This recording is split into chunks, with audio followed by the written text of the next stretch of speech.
Think about how your favorite stories hook you. When he was nearly 13, my brother Jim got his arm badly broken at the elbow. When it healed and Jim's fears of never being able to play football were assuaged, he was seldom self-conscious about his injury. All this happened, more or less. The war parts, anyway, are pretty much true. One guy I knew really was shot in Dresden for taking a teapot that wasn't his. My father's family name being Pirip and my Christian name Philip, my infant tongue could make of both names nothing longer or more explicit than Pip. So I called myself Pip and came to be called Pip. Imagery, intrigue, emotion, each introduction makes you want to read more.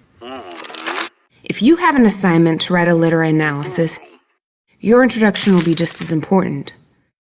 There will be 4 elements in your essay: your introduction, thesis statement, analysis, and conclusion. If you begin writing a literary analysis with the introduction, you may be discouraged. Here's a tip for writing a great introduction. Write it last, and write your thesis first. Figure out what you want to analyze before you actually analyze it. Your thesis is the foundation for the rest of your essay, including your introduction. So how do you find your thesis? Start by asking questions. To Charles Dickens, you may ask, why do you draw attention to characters' hands? What's up with their names? Pumblechook?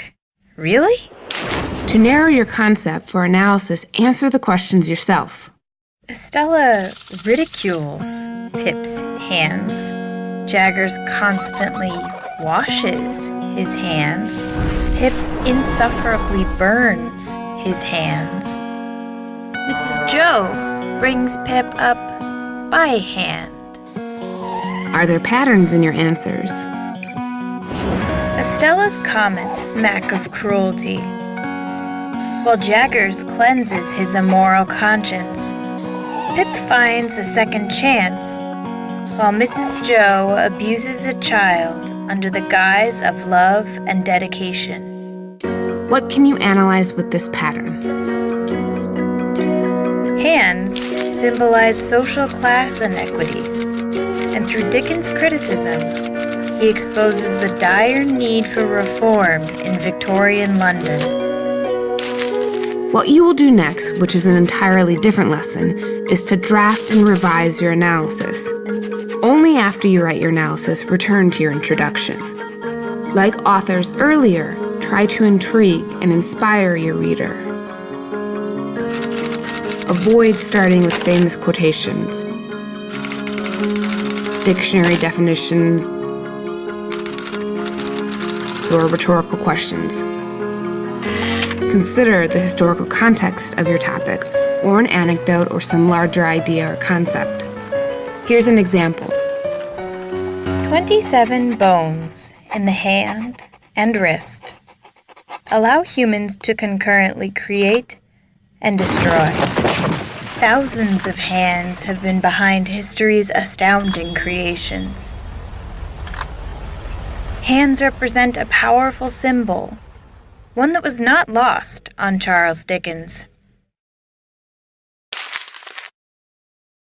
In Great Expectations, Dickens uses hands to symbolize social class inequities, and through his criticism, he exposes the dire need for social reform in Victorian London.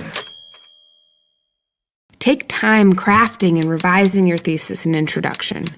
Remember, if you're bored while writing, your reader will be bored while reading. By the way, did you notice the introduction to this lesson?